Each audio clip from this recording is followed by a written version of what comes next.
c'est le patch tech. Aujourd'hui Fabienne, tu reviens sur l'impact de l'arrivée d'une nouvelle technologie dans le monde du travail. Et tu peux nous en dire plus ? Oui, et on va pas se mentir, l'arrivée d'une nouvelle technologie suscite depuis toujours son lot d'inquiétudes.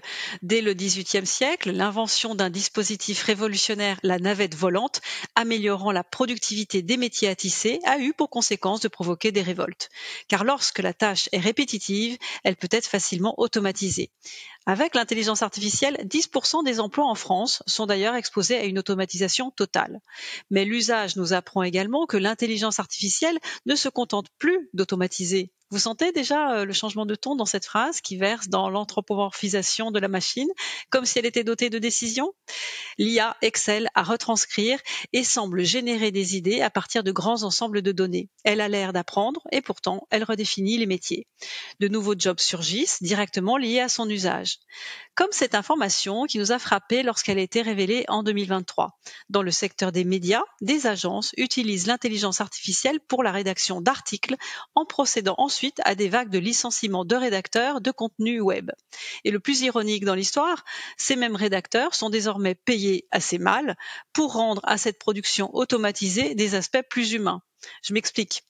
L'intelligence artificielle rédigeant des formulations trop étranges ou trop enthousiastes, il faut alors revenir sur son rendement et supprimer les mots fleuris comme donc, néanmoins, qui ne conviennent pas à une rédaction professionnelle.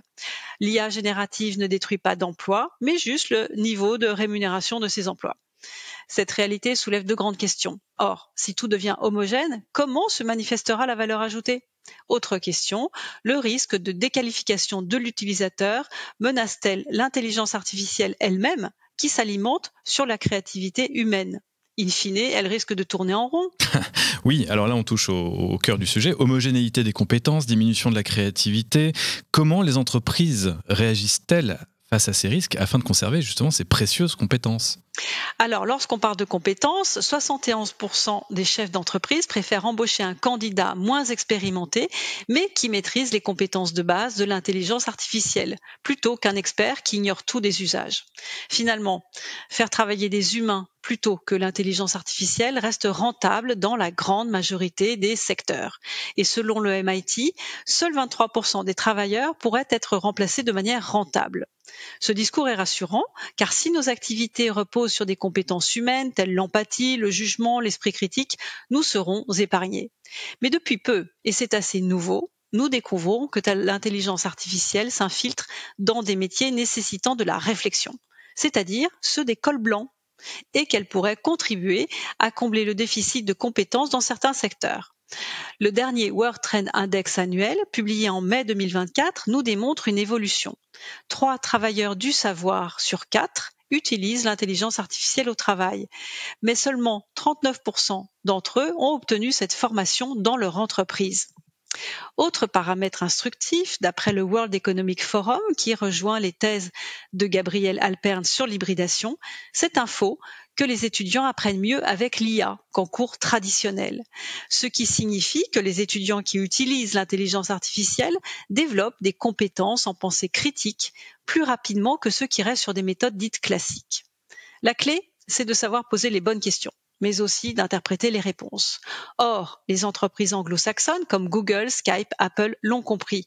Elles recrutent depuis quelques années des profils incitant à la réflexion, comme des philosophes et des sociologues.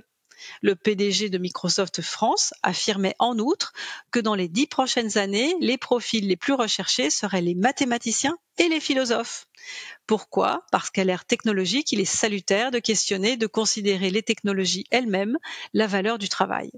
Cela est si vrai qu'il est concevable que l'intelligence artificielle intégrera à l'avenir des préceptes philosophiques. Ouais, alors une IA qui intégrerait des préceptes philosophiques, bon, on peut en douter. En tout cas, j'en connais quelques-uns que ça risque de faire jaser, non ? Oui, alors pour pas tirer de conclusion manichéenne, on va terminer par cette réflexion de Luc Julia. Quels métiers ont été remplacés par l'IA ces dernières années ? La réponse semble assez simple, pour le moment du moins. Il n'y en a pas ? Voilà, mais des tâches, oui. French Tech, esprit critique pour Tech Éthique.